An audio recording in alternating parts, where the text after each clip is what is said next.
Hello friends, इस video में हम पीरियोडिक प्रॉपर्टी से रिलेटेड जितने भी एचटेट प्रीवियस ईयर क्वेश्चन आए हुए हैं वो सारे यहाँ पर डिस्कस करेंगे। जो 2018 से 2023 में आए हुए हैं सारे क्वेश्चन पीरियोडिक प्रॉपर्टी से रिलेटेड, वो सारे यहाँ पर हम वन बाय वन डिस्कस करेंगे। तो फर्स्ट क्वेश्चन देखो हमारा, the order of the increasing metallic character is, ये स्टेट 2018 में आया हुआ है। यहाँ पर हमें मेटेलिक करेक्टर का इंक्रीजिंग ऑर्डर बताना है। ऑप्शन दे रखे हैं यहाँ पर, तो इसको सॉल्व करते हैं।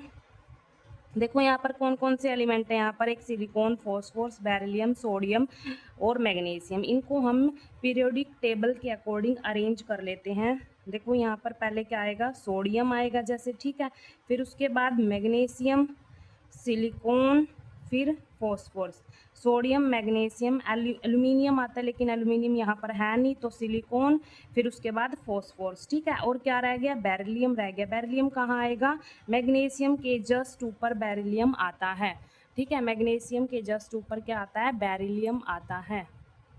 अब देखो यहाँ पर हमें मेटेलिक ऑर्डर बताना है इंक्रीजिंग में। देखो यहाँ पर मैं एक बात बता देती हूँ आपको, जो पीरियोडिक टेबल है उसमें left to right, left to right, left to right क्या होता है, जो आयनाइजेशन एनर्जी होती है वो क्या होती है, आयनाइजेशन एनर्जी क्या होती है, इंक्रीज होती है। आयनाइजेशन एनर्जी, आयनाइजेशन एनर्जी क्या होती है, इंक्रीज होती है। आयनाइजेशन एनर्जी क्या होता है कि जो आउटर मोस्ट इलेक्ट्रॉन्स हैं उनको रिमूव करने के लिए कितनी एनर्जी की नीड होती है, उसी को हम आयनाइजेशन एनर्जी बोलते हैं। तो left to right ionisation energy क्या होती है, इंक्रीज होती है। अगर आयनाइजेशन एनर्जी इंक्रीज होगी, ठीक है, तो मेटेलिक करैक्टर क्या होगा, डिक्रीज होगा। मेटेलिक करैक्टर क्या होगा, डिक्रीज। मेटल्स कौन सी होती हैं जो इजीली इलेक्ट्रॉन को लॉस कर देती हैं, इजीली रिमूव कर देती हैं इलेक्ट्रॉन्स को, वो ही उन्हीं उन्हीं एलिमेंट्स के पास मेटेलिक करैक्टर होता है जो इजीली आउटरमोस्ट इलेक्ट्रॉन्स को रिमूव कर देती है। लेकिन यहाँ पर left to right ionisation energy increase है, इतनी आसानी से इलेक्ट्रॉन इजीली रिमूव नहीं होगा, तो लेफ्ट टू राइट क्या होगा, मेटेलिक करैक्टर क्या होगा, डिक्रीज होगा। क्या होगा, मेटेलिक करैक्टर क्या होगा, डिक्रीज। लेफ्ट टू राइट क्या होगा, मेटेलिक करैक्टर डिक्रीज होगा, डिक्रीज होगा, ठीक है। अब यहाँ पर देखो लेफ्ट टू राइट तो मैंने आपको बता दिया। अब हम टॉप टू बॉटम अगर बात करें, टॉप टू बॉटम अगर बात करें, यहाँ पर जो आयनाइजेशन एनर्जी होती है वो क्या होती है, डिक्रीज। जस्ट अपोजिट होगा यहाँ पर, टॉप टू बॉटम क्या होगा, आयनाइजेशन एनर्जी, आयनाइजेशन एनर्जी क्या होगी, डिक्रीज होगी। और जो मेटेलिक करैक्टर है वो क्या होगा, मेटेलिक करैक्टर होगा वो क्या होगा, इंक्रीज होगा। Top top to bottom increase होगा और लेफ्ट टू राइट क्या होगा, मेटेलिक करैक्टर डिक्रीज होगा। तो हम इन एलिमेंट्स के बारे में बात करते हैं। यहाँ पर ये क्या है, sodium, magnesium, silicon, phosphorus. Left to right ऐसे जाएंगे, लेफ्ट टू राइट ऐसे जाएंगे। तो लेफ्ट टू राइट क्या हो रहा है, मेटेलिक करैक्टर क्या हो रहा है, डिक्रीज हो रहा है। तो सबसे हमें इंक्रीजिंग में लिखना है, तो सबसे ज़्यादा मेटेलिक करैक्टर किसका है, ऐसे तो डिक्रीज हो रहा है मतलब इसका सबसे कम होगा मेटेलिक करैक्टर, है ना। फिर इसका उससे कम होगा, मतलब इसका सबसे कम, इसका थोड़ा उससे ज़्यादा, और सबसे ज़्यादा मेटेलिक करैक्टर किसका होगा, सोडियम का, है ना। क्योंकि लेफ्ट टू राइट क्या हो रहा है, डिक्रीज हो रहा है, मतलब इसका सबसे कम होगा मेटेलिक करैक्टर, तो सबसे ज़्यादा सोडियम का। अब बात करते हैं बेरिलियम और मैग्नीशियम की। बेरिलियम देखो ऊपर है, मैग्नीशियम उससे नीचे है, तो टॉप टू बॉटम की बात आएगी यहाँ पर। Top to bottom metallic character क्या हो रहा है, top to bottom metallic character क्या हो रहा है, इंक्रीज हो रहा है। इंक्रीज हो रहा है मतलब मैग्नीशियम का, ऐसे टॉप टू बॉटम इंक्रीज हो रहा है मेटेलिक करैक्टर, तो मैग्नीशियम का फिर बेरिलियम से ज़्यादा आएगा। फिर उसके बाद बेरिलियम आएगा यहाँ पर, फिर क्या आएगा, सिलिकॉन आएगा, फिर फॉस्फोरस आएगा। फॉस्फोरस का सबसे कम होगा मेटेलिक करैक्टर यहाँ पर, ठीक है। बस आपको एक बात याद रखनी है कि metallic character left to right क्या होता है, लेफ्ट टू राइट डिक्रीज होता है, और टॉप टू बॉटम क्या होता है, इंक्रीज होता है, ठीक है। तो इसका जो करेक्ट आंसर है वो देखो यहाँ पर हम चेक करेंगे, sodium, magnesium, beryllium, silicon, phosphorus. तो इसका आंसर क्या आएगा? सेकंड इसका ऑप्शन होगा करेक्ट। ठीक है, उसके बाद नेक्स्ट देखो, the correct order of energy of 2s orbitals of the following is. यहाँ पर हमें 2s, यहाँ पर एनर्जी का ऑर्डर बताना है 2s ऑर्बिटल का। ठीक है, एनर्जी ऑर्डर बताना है, करेक्ट बताना है कौन सा है, 2s ऑर्बिटल का। यहाँ पर देखो ये क्वेश्चन एचटेट 2018 में आया हुआ है, 20 में आया हुआ है, 22 में आया, 3 बार आ चुका है ये अब तक ये क्वेश्चन। तो इसीलिए मैं बोलती हूँ कि हमें प्रीवियस ईयर क्वेश्चन जरूर ट्राई करने चाहिए, क्योंकि वो रिपीट भी होते हैं, कई बार रिपीट हो जाते हैं वो, इसीलिए हमें प्रीवियस ईयर क्वेश्चन करने चाहिए। इस वीडियो से आपको बहुत ही हेल्प मिलेगी। यहाँ पर देखो, यहाँ पर ऑर्डर देखें हम, यहाँ पर पहले हम क्या करेंगे, एलिमेंट देखेंगे। यहाँ पर hydrogen, sodium, potassium and lithium, ऐसे है ये है, लीना की रब से फरियाद, ऐसे है ना। तो हमारे पास तो 4 ही एलिमेंट है, hydrogen, lithium, sodium and potassium. ऐसे मैंने ऐसे अरेंज कर लिए ये अकॉर्डिंग टू पीरियोडिक टेबल। ठीक है, टॉप टू डाउन है ये ऐसे। ठीक है, अब डाउन द ग्रुप क्या होता है, जो down the group, top to down जाते हैं हम, टॉप टू बॉटम जाते हैं, तो डाउन द ग्रुप क्या होता है, जो साइज है वो इंक्रीज होता जाता है। देखो साइज बढ़ रहा है, हाइड्रोजन का छोटा, फिर उसके बाद लिथियम का साइज बढ़ रहा है। साइज बढ़ेगा तो एनर्जी क्या होगी, डिक्रीज होगी। एनर्जी क्या होगी, decrease. Down the group size increase होगा, देन एनर्जी क्या होगी, एनर्जी डिक्रीज होगी। तो डिक्रीज होगी तो सबसे कम किसकी होगी, पोटासियम की होगी, और सबसे ज़्यादा किसकी होगी, हाइड्रोजन की होगी। देखो यहाँ पर हाइड्रोजन की सबसे ज़्यादा, फिर लिथियम की, फिर सोडियम की, फिर पोटासियम की। ये ऑर्डर बनेगा हमारे पास एनर्जी का 2s ऑर्बिटल्स का। ठीक है, 2s ऑर्बिटल्स का एनर्जी का ये ऑर्डर बनेगा। यहाँ पर देखो साइज बढ़ रहा है ना, यहाँ पर देखो 1s है, फिर लिथियम का 3 होता है 1, यहाँ पर 1s1, 1s2, 2s1, साइज बढ़ रहा है ना यहाँ पर। इसका एक एटॉमिक नंबर, इसका 3 है, इसका 11 है, इसका 19 है। साइज इंक्रीज हो रहा है, तो जो 2s, सॉरी हाँ, जो 2s ऑर्बिटल है उसकी एनर्जी का ऑर्डर भी क्या होगा, यहाँ पर टॉप टू बॉटम क्या होगा, डिक्रीज होगा। तो सबसे ज़्यादा किसका होगा, हाइड्रोजन का होगा। ठीक है, सबसे ज़्यादा किसका होगा, हाइड्रोजन का। ठीक है, उसके बाद देखो थर्ड, देखो यहाँ पर थर्ड क्वेश्चन है, which one of the following has lowest enthalpy of atomisation. Atomisation ये एचटेट 2018 में ये क्वेश्चन आया हुआ है। ऑप्शन दे रखे हैं जिंक, कॉपर, सेकेंडियम एंड निकल।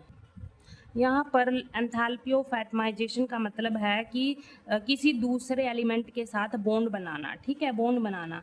तो यहाँ पर लोएस्ट किसकी है, लोएस्ट किसकी होगी, जिसके पास अनपेयर्ड इलेक्ट्रॉन नहीं होंगे, जिसके पास अनपेयर्ड इलेक्ट्रॉन नहीं होंगे उसकी लोएस्ट एंथैल्पी ऑफ एटमाइजेशन होगी। और जिसके पास अनपेयर्ड इलेक्ट्रॉन होंगे वो इजीली, अनपेयर्ड इलेक्ट्रॉन ही तो, अनपेयर्ड इलेक्ट्रॉन के थ्रू ही तो बॉन्ड बनता है ना। अगर अनपेयर्ड इलेक्ट्रॉन होंगे किसी के पास तभी वो किसी दूसरे के साथ बॉन्ड बना पाएगा।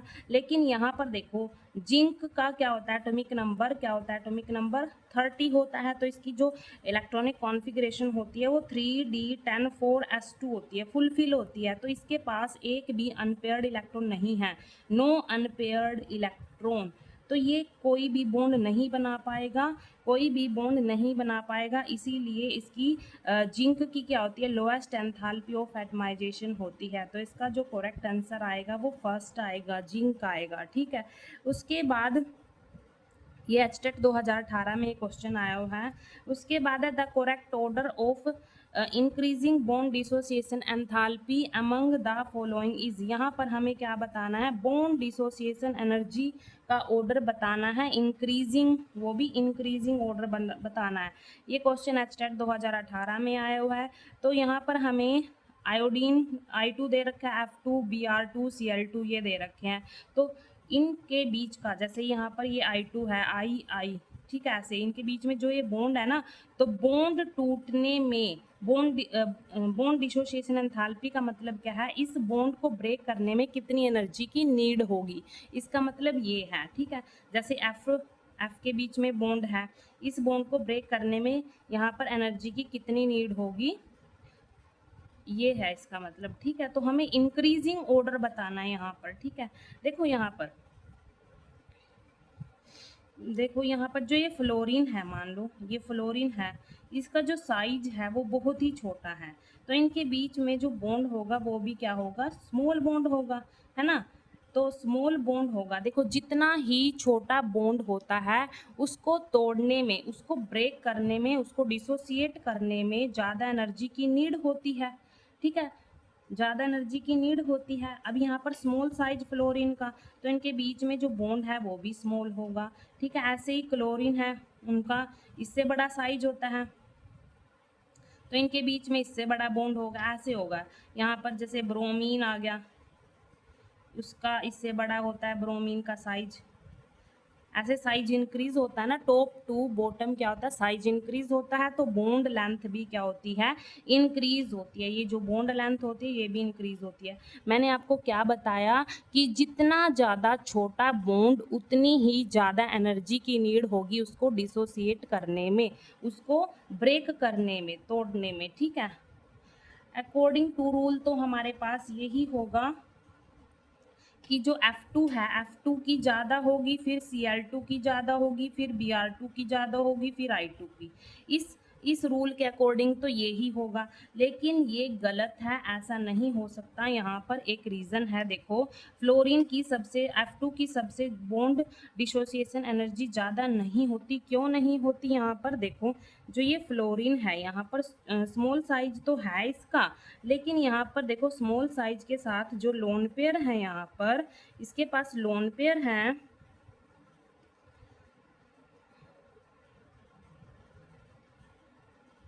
यहाँ पर लोन पेयर है, देखो स्मॉल साइज है, मतलब ये लोन पेयर है जो बिल्कुल पास पास है, ड्यू टू स्मॉल साइज है, ये बिल्कुल पास पास है दोनों के लोन पेयर।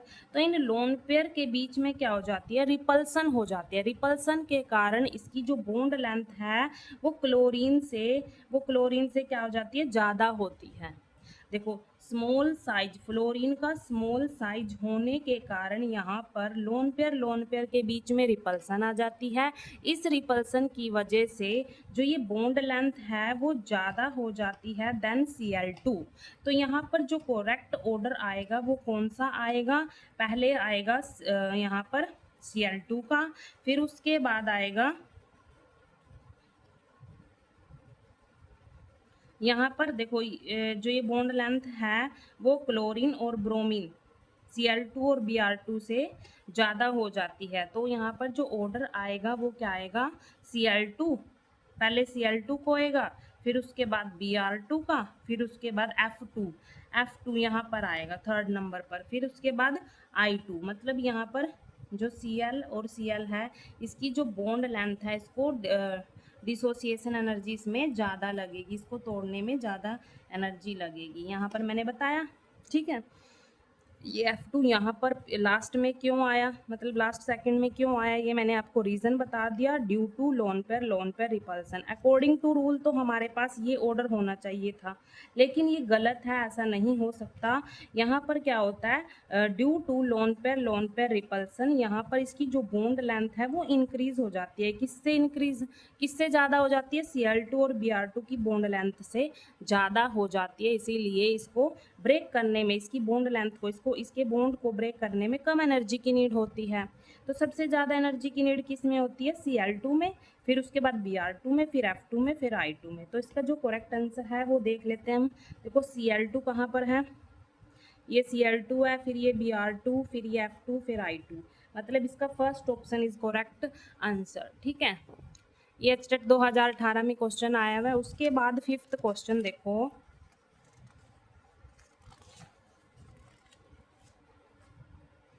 ये HTET 2018 में आया हुआ है। देखो 2018 में ही कितने क्वेश्चन आ गए पीरियोडिक प्रॉपर्टी से रिलेटेड, ठीक है, पीरियोडिक टेबल से रिलेटेड कितने क्वेश्चन आ गए, ठीक है। तो हमें क्या करना है, पीरियोडिक टेबल को अच्छे से पढ़ना है, ठीक है, उसकी हर एक प्रॉपर्टी को पढ़ना है, जो इलेक्ट्रॉनिक कॉन्फ़िगरेशन होते हैं, ठीक है, पीरियोडिक टेबल में जो एलिमेंट्स होते हैं उनके एटॉमिक नंबर को भी याद रखना है, वो भी आए हुए हैं यहाँ पर, ठीक है, और इलेक्ट्रॉनिक कॉन्फ़िगरेशन भी आई हुई है यहाँ पर प्रॉपर्टीज़ के साथ साथ। देखो यहाँ पर the outer electronic configuration of niobium is, N B niobium होता है, नायोबियम की बतानी है हमने, तो ऑप्शन दे रखे हैं यहाँ पर। देखो ये एक एक्सेप्शनल इलेक्ट्रॉनिक कॉन्फ़िगरेशन है। यहाँ पर एचटेट एग्ज़ाम में ज़्यादातर एक्सेप्शन पूछे जाते हैं, ठीक है। ज़्यादातर जो इलेक्ट्रॉनिक कॉन्फ़िगरेशन पूछी जाती है ना, वो एक्सेप्शनल केस होते हैं, ठीक है। तो उनका कोई रीज़न तो होता नहीं, हमें वो ऐसे ही याद रखने पड़ेंगे।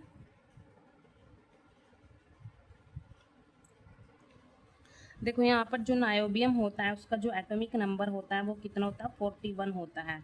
तो यहाँ पर जो क्रिप्टोन है, क्रिप्टोन उसकी 36 इलेक्ट्रॉन्स कंप्लीट कर देता है। फिर उसके बाद यहाँ पर जो आउटर इलेक्ट्रॉनिक कॉन्फ़िगरेशन होती है वो क्या होती है, 4d45s1 ये होती है, 4d45s1 ये इलेक्ट्रॉनिक कॉन्फ़िगरेशन होती है। देखो 36 और प्लस 5 कितना हो गया, 41 हो गया, है ना। जितना एटॉमिक नंबर उतने ही तो क्या होते हैं, इलेक्ट्रॉन होते हैं। तो ये इलेक्ट्रॉनिक कॉन्फ़िगरेशन आ गई यहाँ पर। ये तो हो ही नहीं सकता यहाँ पर 7, देखो 36 और 7 तो ज़्यादा हो जाएंगे ना, तो ये तो ऑप्शन हो ही नहीं सकता। इनमें से क्या होगा, इन तीनों में से ये होगी, ये एक एक्सेप्शनल है, इसको आपको याद रखना पड़ेगा। तो इसका जो करेक्ट आंसर है वो क्या आएगा, फर्स्ट आएगा। इसका करेक्ट आंसर क्या आएगा, फर्स्ट। एक्सेप्शन है ये, ठीक है। 4d45s1। उसके बाद है question 6, the strongest reducing agent among the hydrides of group 15 elements. यहाँ पर हमें स्ट्रोंगेस्ट रिड्यूसिंग एजेंट बताना है, कौन सा है। हाइड्राइड्स दिए हुए हैं यहाँ पर नाइट्रोजन फैमिली के। तो यहाँ पर देखो हाइड्रोजन फैमिली के हाइड्राइड्स दिए हुए हैं, इनको हम अरेंज कर लेते हैं। पहले NH3 आएगा, फिर PH3 आएगा, फिर SH3 आएगा, फिर BiH3 आएगा, ऐसे आएगा टॉप टू बॉटम, ठीक है। Top to bottom according to periodic table ऐसे आएंगे ये हाइड्राइड्स ग्रुप 15 के, 15 एलिमेंट्स के हैं ये। तो डाउन द ग्रुप क्या होता है, यहाँ पर देखो टॉप टू बॉटम क्या होता है, डाउन द ग्रुप जाने से रिड्यूसिंग करैक्टर इंक्रीज होता है, रिड्यूसिंग करैक्टर इंक्रीज होता है, ये प्रॉपर्टी है इसकी, ठीक है। हाइड्राइड्स की रिड्यूसिंग करैक्टर इंक्रीज होता है, मैंने क्या बोला, इंक्रीज होता है रिड्यूसिंग करैक्टर, ठीक है, टॉप टू बॉटम। तो सबसे ज़्यादा किसका होगा, BiH3 का। रिड्यूसिंग एजेंट क्या होता है, रिड्यूसिंग एजेंट जो दूसरों को रिड्यूस कर देता है और अपने आप ऑक्सीडाइज्ड हो जाता है। रिड्यूसिंग एजेंट क्या होते हैं, जो दूसरों को रिड्यूस कर देते हैं और अपने आप ऑक्सीडाइज्ड हो जाते हैं। तो यहाँ पर स्ट्रॉन्गेस्ट रिड्यूसिंग एजेंट कौन सा होगा, BiH3। ये स्ट्रॉन्गेस्ट नहीं होगा, ये वीक होगा, वीक रिड्यूसिंग एजेंट होगा। क्यों, क्योंकि इसकी जो इलेक्ट्रॉन एक्टिविटी होती है वो ज़्यादा होती है, ठीक है। तो यहाँ पर पूछा है स्ट्रॉन्ग कौन सा होगा, BiH3। तो इसका जो करेक्ट ऑप्शन है वो थर्ड है। इसका करेक्ट आंसर क्या आएगा, थर्ड आएगा, BiH3। डाउन द ग्रुप जाते हुए रिड्यूसिंग करैक्टर क्या हो जाता है, इंक्रीज हो जाता है, ठीक है। ये एचटेट 2018 में आया हुआ क्वेश्चन है। उसके बाद 7th क्वेश्चन देखो, द एलिमेंट Z, यहाँ पर एटॉमिक नंबर दे रखा है 119, would be placed in which family of the periodic table. तो यहाँ पर जो ये एटॉमिक नंबर है इस एलिमेंट का, कोई भी एक एलिमेंट है जिसका एटॉमिक नंबर ये है, वो पीरियोडिक टेबल में कहाँ रखा जाएगा, ये बताना है। हेलोजन फैमिली में, अल्कलीन अर्थ मेटल में, नोबल में, या फिर अल्कली मेटल्स में। देखो जो हमारे पास नोबल गैसेस होती हैं, नोबल गैस में जो लास्ट एलिमेंट 118 आता है, 118 नंबर एलिमेंट आता है यहाँ पर नोबल गैस में। मतलब जो लास्ट वाला हमारे पास क्या होता है, ग्रुप होता है, 18 ग्रुप होता है, उसमें 118 एलिमेंट आता है। फिर उसके बाद जो 119 है, फिर वो किस में आएगा, किस में आएगा, फर्स्ट ग्रुप में ही आएगा, है ना। यहाँ पर तो 118 पर तो ये नोबल गैस खत्म, मतलब नोबल गैस में 118 ये लास्ट आता है। फिर उसके बाद 119 आएगा, अगर उसको रखना पड़ गया हमें पीरियोडिक टेबल में, तो वो कहाँ पर रखा जाएगा, एल्कली मेटल्स में रखा जाएगा। कहाँ पर रखा जाएगा, एल्कली मेटल, मतलब फर्स्ट ग्रुप में रखा जाएगा। ये कौन सी होती है एल्कली मेटल, फर्स्ट ग्रुप वाली, फर्स्ट ग्रुप वाली। जो वो होता है ना हाइड्रोजन, लिथियम, हेलिना, सोडियम, पोटासियम, उस ग्रुप में रखा जाएगा ये। तो इसका जो आंसर आएगा वो क्या आएगा, एल्कली मेटल्स आएगा। फोर्थ इसका करेक्ट आंसर आएगा इसका। ठीक है, 2018 में ये क्वेश्चन आया हुआ है। उसके बाद 8th क्वेश्चन देखो, which of the following element is a member of chalcogens. कौन से एलिमेंट कैल्कोजेंस के मेंबर हैं। यहाँ पर एलिमेंट दे रखे हैं सेलेनियम, ब्रोमीन, आर्सेनिक, गैलियम।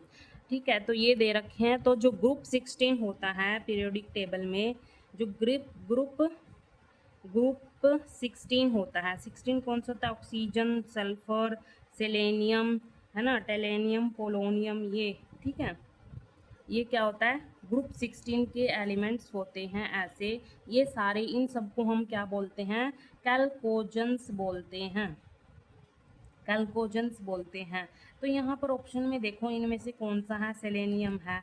तो इसका जो करेक्ट आंसर आएगा वो क्या आएगा, फर्स्ट आएगा। और जो नाइट्रोजन वाली फैमिली होती है ना, ग्रुप 17, उसको हम निकोजेंस भी बोलते हैं। क्या बोलते हैं, निकोजेंस। ग्रुप 16 को कैल्कोजेंस और 17 को निकोजेंस बोलते हैं। ठीक है, ये देखो 2 बार आ गया ये क्वेश्चन, 2019 में भी आया, 2021 में भी ये क्वेश्चन आया हुआ है। उसके बाद 9th क्वेश्चन देखते हैं।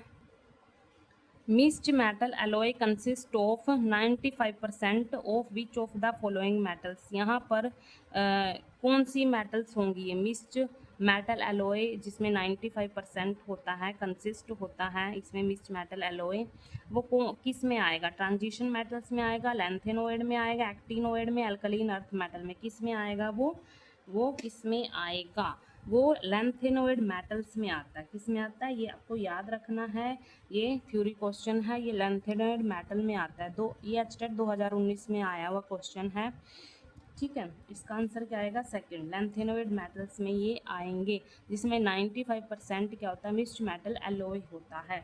उसके बाद 10th question, the correct order for first ionisation energy. हमें क्या बताना है, फर्स्ट आयनाइजेशन एनर्जी का ऑर्डर बताना है। तो हमारे पास कौन कौन से एलिमेंट्स हैं, कार्बन, नाइट्रोजन, ऑक्सीजन और फ्लोरीन। ये 2019 में क्वेश्चन आया हुआ है। तो यहाँ पर देखो कार्बन है, एक नाइट्रोजन है, एक ऑक्सीजन है, एक फ्लोरीन है। ठीक है, वैसे हमें पता है जो लेफ्ट टू राइट क्या होता है, जो आयनाइजेशन एनर्जी होती है वो इंक्रीज होती है। आयनाइजेशन एनर्जी क्या होती है, इंक्रीज। आयनाइजेशन एनर्जी का मतलब क्या होता है, आउटरमोस्ट इलेक्ट्रॉन्स निकालने के लिए कितनी एनर्जी की नीड होगी। अब देखो लेफ्ट टू राइट क्या होता है, न्यूक्लियर चार्ज इफेक्ट इंक्रीज होता है, तो इलेक्ट्रॉन को निकालना लेफ्ट टू राइट जाते टाइम क्या होता है, मुश्किल हो जाता है इलेक्ट्रॉन को निकालना। तो लेफ्ट टू राइट अगर मुश्किल हो जाएगा इलेक्ट्रॉन को निकालना, तो उसके लिए ज़्यादा एनर्जी की नीड होगी, इसीलिए बोला गया left to right ionisation energy क्या होगी, इंक्रीज होगी। ठीक है, अब यहाँ पर हम देख लेते हैं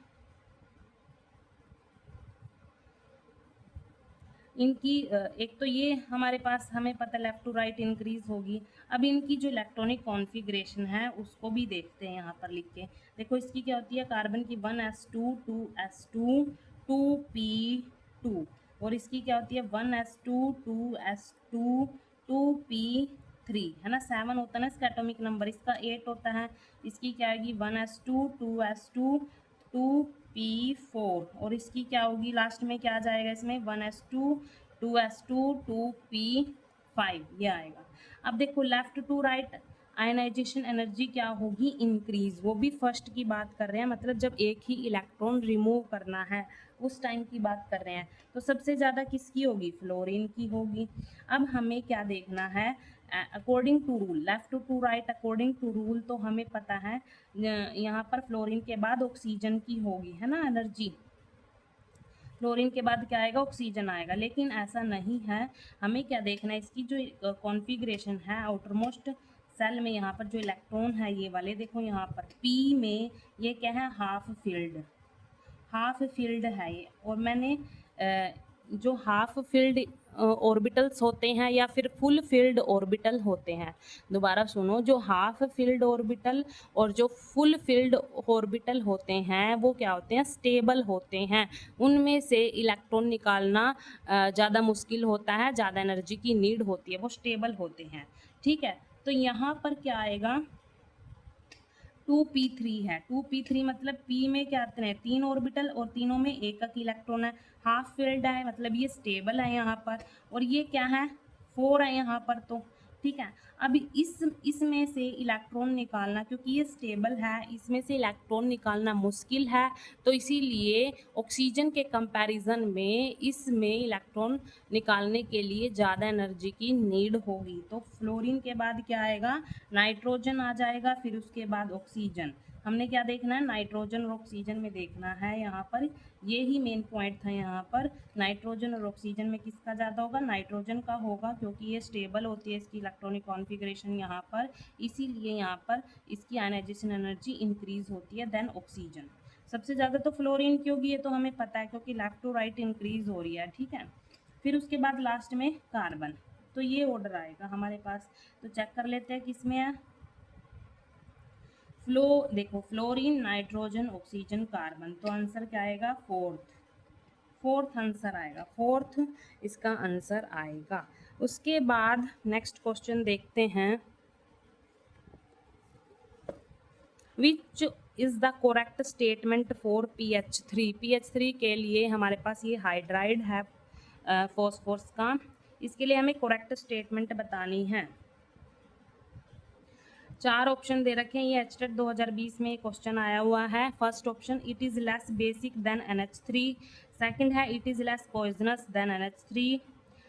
third, bond angle of pH3 is greater than NH3, it does not show reducing property. तो ये बताना है हमने। ठीक है, देखो इसका जो फर्स्ट ऑप्शन है वो ही यहाँ पर करेक्ट होगी स्टेटमेंट। कैसे, जो pH3 है वो लेस बेसिक है देन NH3। देखो कैसे, यहाँ पर देखो, जो NH3 है, NH3 में जो नाइट्रोजन होता है वो ज़्यादा इलेक्ट्रोनेगेटिव होता है देन फॉस्फोरस। ठीक है, अब ये ज़्यादा इलेक्ट्रोनेगेटिव है, यहाँ पर ज़्यादा इलेक्ट्रोनेगेटिव है ये। अब ये क्या करेगा, जो यहाँ पर हाइड्रोजन के इलेक्ट्रॉन्स है उसको भी अपनी साइड पुल कर लेगा, अपनी साइड पुल कर लेगा, और यहाँ पर इसके पास लोन पेयर भी हैं, है ना, अपनी साइड क्या करेगा, पुल कर लेगा हाइड्रोजन के इलेक्ट्रॉन्स ड्यू टू इलेक्ट्रोनेगेटिविटी। यहाँ पर नाइट्रोजन की इलेक्ट्रोनेगेटिविटी ज़्यादा है देन फॉस्फोरस, इसीलिए इलेक्ट्रोनेगेटिविटी क्या होती है, अपनी तरफ इलेक्ट्रॉन्स को पुल करने की कैपेसिटी। तो अपनी तरफ, अपनी साइड कर लेगा ना सारे इलेक्ट्रॉन्स यहाँ से, हाइड्रोजन के भी। तो इसके पास क्या होगा, यहाँ पर इलेक्ट्रॉन की डेंसिटी ज़्यादा हो जाएगी, यहाँ पर क्या होगी, इलेक्ट्रॉन डेंसिटी मोर, इलेक्ट्रॉन डेंसिटी क्या हो जाएगी, ज़्यादा हो जाएगी, इंक्रीज हो जाएगी। अब बेसिसिटी का मतलब क्या होता है, बेसिसिटी का मतलब ही क्या होता है कि या तो हाइड्रोजन को एक्सेप्ट करो या फिर डोनेट द लोन पेयर। अब यहाँ पर इलेक्ट्रॉन डेंसिटी इसकी इंक्रीज हो गई, तो ये इजीली डोनेट कर सकता है, क्या कर सकता है, इजीली डोनेट कर सकता है अपने लोन पेयर को। ठीक है, अमोनिया, लेकिन ऐसा फॉस्फोरस के केस में नहीं है, इसीलिए बोला गया कि जो pH3 है वो लेस बेसिक है देन NH3, ये ज़्यादा बेसिक है। जो NH3 है वो ज़्यादा बेसिक है और जो pH3 है वो लेस बेसिक है।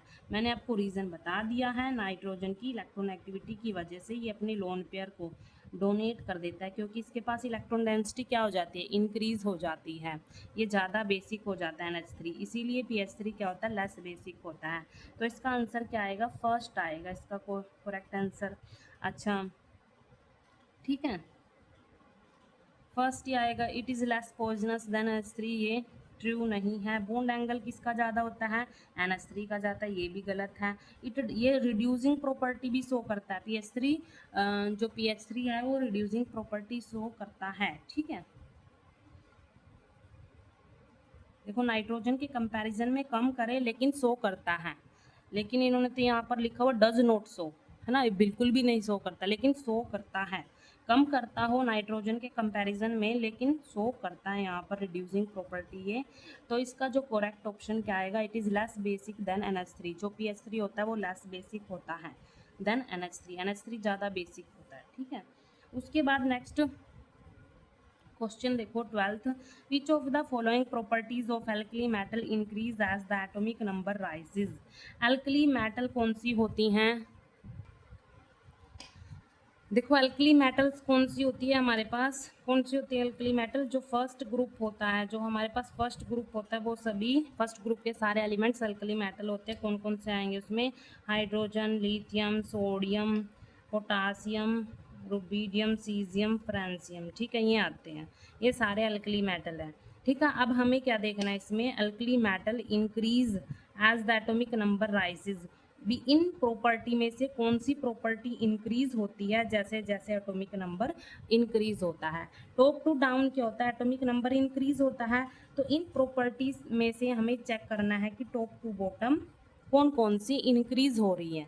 जैसे जैसे एटॉमिक नंबर इंक्रीज होता है ऐसे ऐसे कौन कौन सी प्रॉपर्टी इंक्रीज हो रही है। तो फर्स्ट देखते हैं, जो मेटेलिक करैक्टर है, मैंने आपको फर्स्ट क्वेश्चन में भी बताया कि जो मेटेलिक करैक्टर होता है वो टॉप टू बॉटम क्या होता है? इंक्रीज होता है। इंक्रीज क्यों होता है टॉप टू बॉटम? क्योंकि जो आयनाइजेशन एनर्जी होती है टॉप टू बॉटम वो डिक्रीज होती है। देखो top to bottom ionisation energy increase, ionisation energy क्या होगी? डिक्रीज होगी। अगर आयनाइजेशन एनर्जी डिक्रीज होगी मतलब कम एनर्जी की नीड होगी आउटर मोस्ट इलेक्ट्रॉन को निकालने के लिए, तो ईजिली मेटल अपने इलेक्ट्रॉन को रिमूव कर देगी। तो मेटेलिक करैक्टर क्या होगा? टॉप टू बॉटम इंक्रीज होगा। ठीक है, तो फर्स्ट ये तो ठीक है। उसके बाद बात करते हैं आयनिक रेडियस। देखो जैसे जैसे साइज बढ़ेगा रेडियस भी तो बढ़ेगी उसकी, ये भी इंक्रीज होगी, तो ये भी ठीक है। उसके बाद मेल्टिंग पॉइंट, ये इंक्रीज नहीं होगा, मेल्टिंग पॉइंट इंक्रीज नहीं होगा। उसके बाद बात करते हैं फोर्थ, डेंसिटी। डेंसिटी क्या होती है यहाँ पर? देखो वैसे top to bottom density increase होती है, पर यहाँ पर एक एक्सेप्शन आ जाता है सोडियम और पोटासियम के बीच में। सोडियम और पोटासियम के बीच में, सोडियम और पोटासियम के बीच में एक एक्सेप्शन आ जाता है।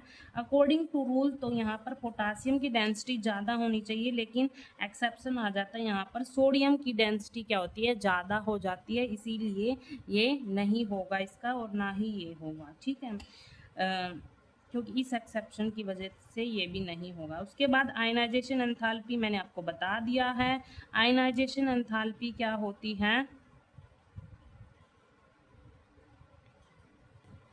सॉरी, देखो यहाँ पर ये डेंसिटी वाला तो होगा, है ना, चाहे ये एक्सेप्शन आ जाए, चाहे ये एक्सेप्शन आ जाएगी, लेकिन डेंसिटी क्या होती है? डेंसिटी क्या होती है? मास डिवाइड बाय वॉल्यूम, मतलब density is directly proportional to mass होता है ना। देखो साइज बढ़ रहा है तो उनका मास भी बढ़ेगा, टॉप टू बॉटम मास भी बढ़ेगा। अगर मास बढ़ेगा तो डेंसिटी भी तो बढ़ेगी। बट एक यहाँ पर एक एक्सेप्शन है, सिर्फ इस एक्सेप्शन को छोड़ के यहाँ पर टॉप टू बॉटम डेंसिटी क्या होती है? इंक्रीज होती है। तो ये आएगा यहाँ पर, ये इसका इंक्रीज होगी ये प्रॉपर्टी। ठीक है, डेंसिटी क्या होगी? इंक्रीज होगी। अब बात करते हैं, ये मेल्टिंग पॉइंट इंक्रीज नहीं होगा, यहाँ पर मेटेलिक करैक्टर भी इंक्रीज होगा, आयनिक रेडियस भी होगी, डेंसिटी भी होगी। आयनाइजेशन एंथैल्पी की अगर बात करें, यहाँ पर आयनाइजेशन एनर्जी मैंने आपको बताई है क्या होती है।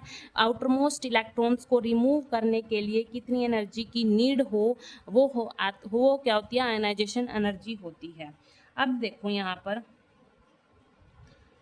साइज बढ़ता जाता है, सेल्स भी इंक्रीज होती जाती हैं। ठीक है, जो न्यूक्लियस का और जो आउटर मोस्ट इलेक्ट्रॉन्स का डिस्टेंस है वो ज़्यादा बढ़ता जाता है टॉप टू बॉटम, है ना। जैसे जैसे साइज इंक्रीज होगा न्यूक्लियस और आउटर मोस्ट इलेक्ट्रॉन्स का डिस्टेंस क्या होगा? इंक्रीज होगा। तो ईजिली क्या होंगे? इलेक्ट्रॉन्स रिमूव हो सकते हैं। अगर इलेक्ट्रॉन ईजिली रिमूव होंगे तो एनर्जी की कम नीड होगी। तो यहाँ पर बता दिया मैंने, टॉप टू बॉटम क्या होगी? यहाँ पर आयनाइजेशन एनर्जी डिक्रीज होगी। टॉप टू बॉटम में आयनाइजेशन एनर्जी क्या होगी? डिक्रीज होगी। लेकिन हमें यहाँ पर इंक्रीजिंग ऑर्डर में पूछा है प्रॉपर्टी, तो यहाँ पर कौन कौन से ऑप्शन आएंगे? एक तो फर्स्ट आएगा, फिर सेकंड आएगा, फिर फोर्थ आएगा।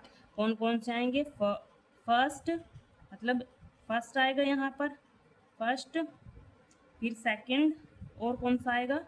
फोर्थ। ये प्रॉपर्टी एक तो मेटेलिक करैक्टर, आयनिक रेडियस और डेंसिटी, ये इंक्रीज होंगी जैसे जैसे एटॉमिक नंबर बढ़ता जाएगा। ठीक है, एटॉमिक नंबर कैसे बढ़ता है, टॉप टू बॉटम ही बढ़ता है। ये एचटेट 2020 में ये क्वेश्चन आया हुआ है, यहाँ पर ये डेंसिटी भी इंक्रीज होती है। ठीक है, उसके बाद नेक्स्ट क्वेश्चन देखो, नेक्स्ट क्वेश्चन एचटेट 2020 में आया हुआ है, क्या है, H2S is more acidic then water because, इसका रीजन बताना है कि H2S ज़्यादा एसिडिक क्यों है वाटर से। तो फर्स्ट दे रखा है oxygen is more electronegative than sulphur, second दे रखा है atomic number of sulphur is higher than oxygen, third दे रखा है H S bond is weaker as compare to H O bond, fourth दे रखा है H O bond is weaker as compare to H S bond. तो इसका reason find out करते हैं। यहाँ पर देखो हमारे पास क्या होता है, एक तो है H2S, एक है ऑक्सीजन। ठीक है, यहाँ पर हम इसकी बात करेंगे पहले, यहाँ पर जो सल्फर और हाइड्रोजन का बॉन्ड होता है उनकी बात करेंगे। ठीक है, देखो जो हाइड्रोजन और सल्फर है, इसमें जो क्या होता है 1s होता है, और इसमें क्या आता है यहाँ पर इसकी इलेक्ट्रॉनिक कॉन्फ़िगरेशन अगर लिखें 1s2 2s2 2p 2p6 आ जाएगा, यहाँ पर 3s2, फिर उसके बाद कितने हो गए 12, और 3p, यहाँ पर क्या आता है 3p। यहाँ पर जो बॉन्ड स्ट्रेंथ होती है वो किसके बीच में होती है, 1s और 3p के बीच में होती है। और यहाँ अगर ऑक्सीजन के बारे में बात करें, यहाँ पर ऑक्सीजन का 1s होगा, और यहाँ पर क्या होगा, अगर ऑक्सीजन की इलेक्ट्रॉनिक कॉन्फ़िगरेशन देखें 1s2 2s2 2p4 2p4 2p के बारे में बॉन्ड स्ट्रेंथ होगी, 1s और 2p में ओवरलैपिंग होगी, यहाँ पर 1s और 3p में होगी। ठीक है, अब जो ओवरलैपिंग होती है, देखो यहाँ पर जो साइज है वो स्मॉल है ना, यहाँ पर जो सेल नंबर है वो 2 है, यहाँ पर 3 है। ठीक है, वैसे भी जो सल्फर का साइज है वो ज़्यादा बड़ा है देन ऑक्सीजन, इसीलिए जो एच एस बॉन्ड है, एच एस बॉन्ड लेंथ है वो क्या होगी, ज़्यादा होगी, इनके बीच की जो बॉन्ड लेंथ होगी वो ज़्यादा होगी, है ना, और इनके बीच की कम होगी। जो ज़्यादा बॉन्ड लेंथ होती है वो ईजिली क्या होती है, ईजिली ब्रेक हो जाता है, उनके बीच का बॉन्ड ईजिली ब्रेक हो जाता है ना, जितना ज़्यादा लंबा बॉन्ड होगा, बॉन्ड लेंथ ज़्यादा होगी, तो ईजिली बॉन्ड ब्रेक हो सकता है। ठीक है, अब यहाँ पर ओवरलैपिंग की अगर बात करें, जो 1s और 3p की जो ओवरलैपिंग है वो बहुत ही वीक है, तो ये जो बॉन्ड है वो इजीली ब्रेक हो सकता है।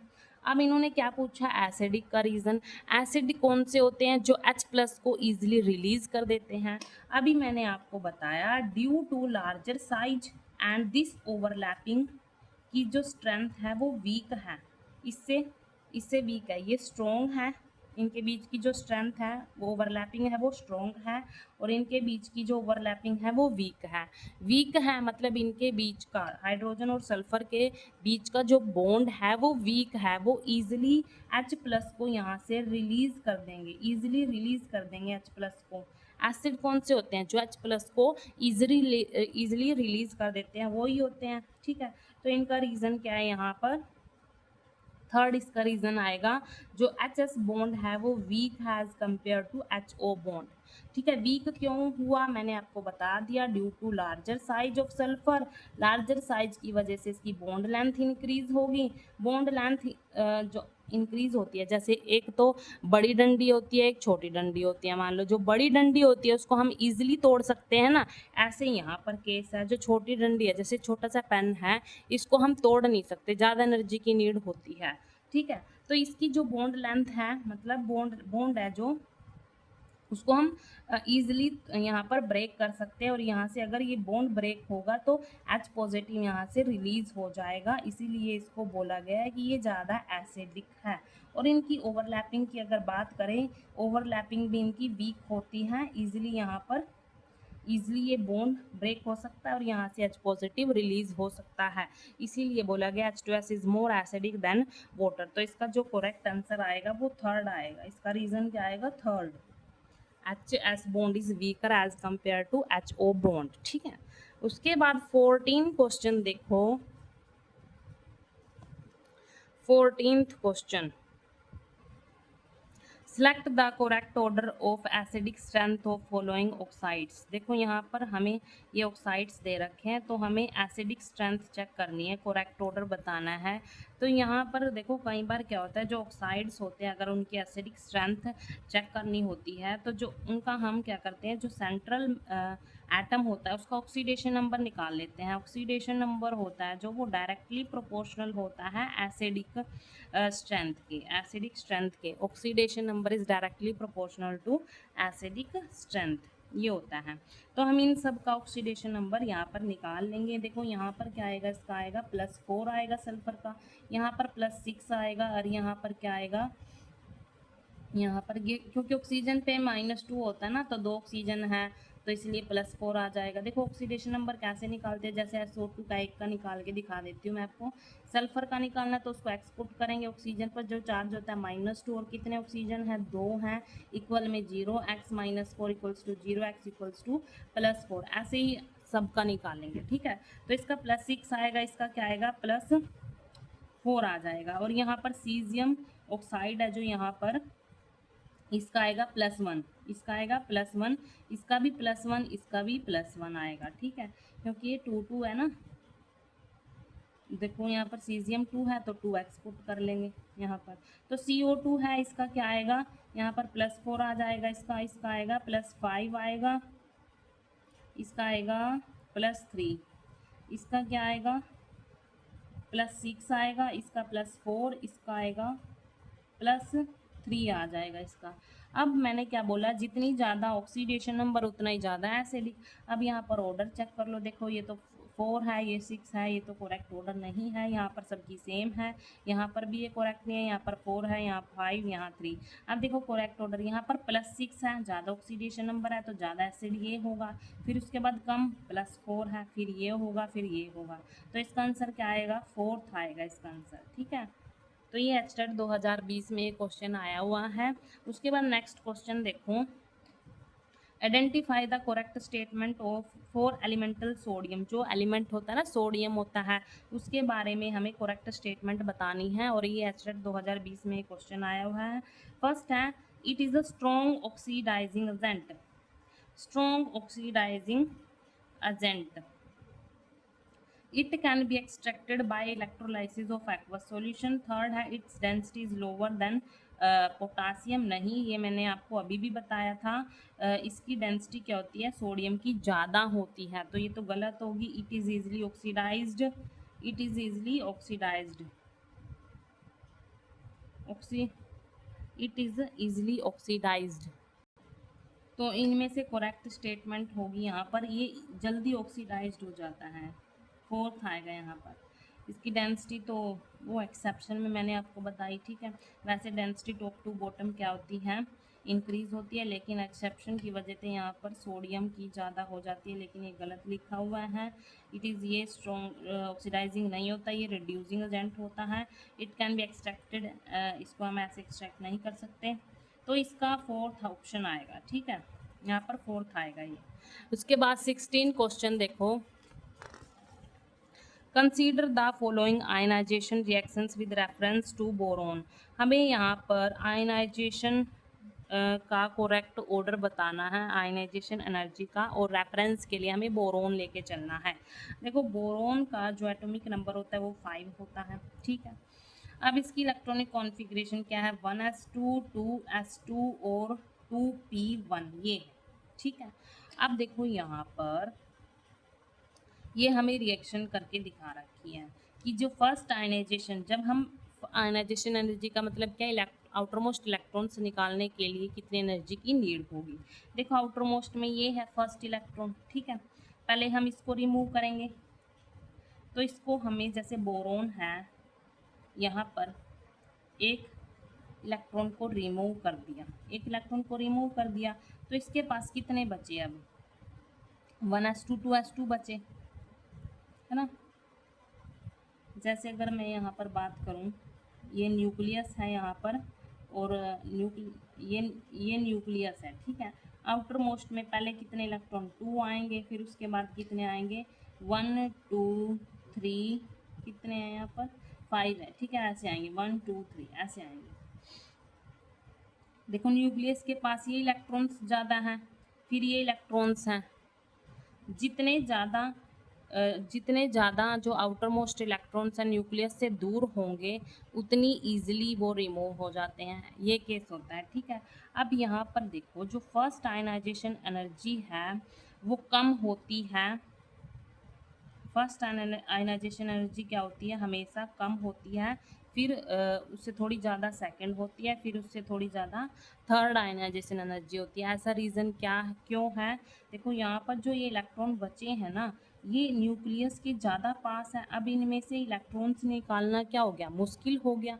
देखो जो हमने जो लास्ट इलेक्ट्रॉन है वो तो निकाल दिया, उसके लिए कम एनर्जी की नीड पड़ी। अब जो ये बचे हुए इलेक्ट्रॉन हैं वो न्यूक्लियस के ज़्यादा पास होंगे ना, न्यूक्लियस के ज़्यादा पास होंगे, अट्रैक्शन होगी ज़्यादा न्यूक्लियस से उनकी। ठीक है, तो अट्रैक्शन की वजह से वहाँ पर आयनाइजेशन एनर्जी क्या होगी, ज़्यादा लगेगी। ठीक है, अगर हम सेकंड की बात करें, यहाँ पर बी पॉजिटिव, यहाँ पर क्या रहेगी, ये इलेक्ट्रॉन हो गए और इनमें से हमने एक और इलेक्ट्रॉन निकाल दिया, यहाँ पर एक और इलेक्ट्रॉन निकाल दिया, ये सेकेंड आयनाइजेशन एनर्जी होगी। अब यहाँ पर कितने रह गए, 1s2 2s1। अब ये और ज़्यादा पास होंगे, है ना, अब ये और ज़्यादा पास होंगे न्यूक्लियस के, तो इनको निकालने के लिए और ज़्यादा एनर्जी की नीड होगी।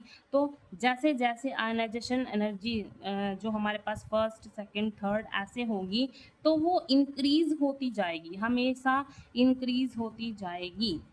ठीक है, ऑलवेज इंक्रीज होती जाएगी। जैसे जैसे हम इलेक्ट्रॉन्स निकालने के लिए आयनाइजेशन एनर्जी क्या होगी, हमेशा इंक्रीज होगी। जैसे थर्ड इलेक्ट्रॉन निकालने के लिए सबसे ज़्यादा एनर्जी की ज़रूरत पड़ेगी, सेकंड निकालने के लिए उससे कम, फर्स्ट निकालने के लिए उससे कम।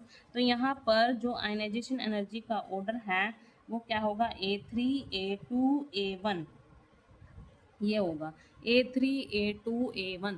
सबसे ज़्यादा यहाँ पर मान लो आयनाइजेशन एनर्जी A1 एज्यूम कर रखी है। ठीक है, फर्स्ट के लिए, सेकंड के लिए A2 एज्यूम कर रखी है, थर्ड के लिए A3। तो यहाँ पर जो थर्ड आयनाइजेशन एनर्जी है वो ज़्यादा होगी, क्योंकि जो थर्ड इलेक्ट्रॉन निकालेंगे ना वो क्या होगा, न्यूक्लियस के ज़्यादा पास होगा, अट्रैक्शन होगी ज़्यादा, तो उसको निकालने के लिए ज़्यादा एनर्जी की नीड होगी। ठीक है, इसीलिए जो थर्ड एनाइजेशन एनर्जी है वो ज़्यादा होती है।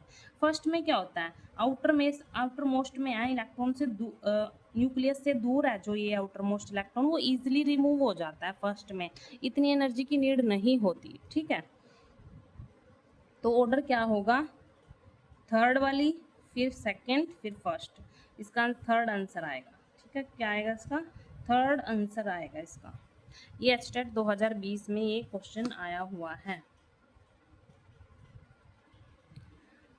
देखो next question 17, which of the following statement is correct for S block element. S block elements के हैं ये, तो उनके लिए हमें करेक्ट स्टेटमेंट बतानी है। जो बेरिलियम है वो स्मॉलेस्ट एटॉमिक साइज है इन ग्रुप सेकंड के एलिमेंट्स लिखें अगर, बेरिलियम मैग्नीशियम ऐसे होते हैं। ठीक है, ऐसे होते हैं ये, बेरिलियम मैग्नीशियम कैल्शियम ऐसे होते हैं, ये ग्रुप सेकंड हैं।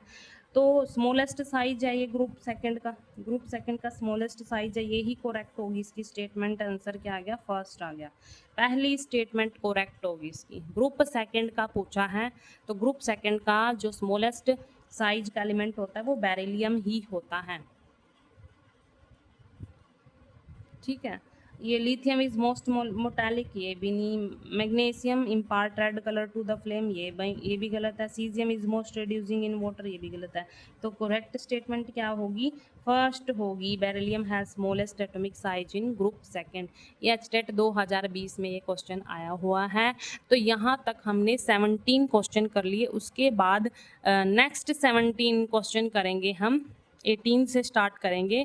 ये हमारा फर्स्ट पार्ट हो जाएगा वीडियो का, फिर सेकंड पार्ट में कवर करेंगे आगे के नेक्स्ट 17 क्वेश्चन। ठीक है, आगे के नेक्स्ट 17 क्वेश्चन सेकंड पार्ट में हम कवर कर लेंगे। Thank you.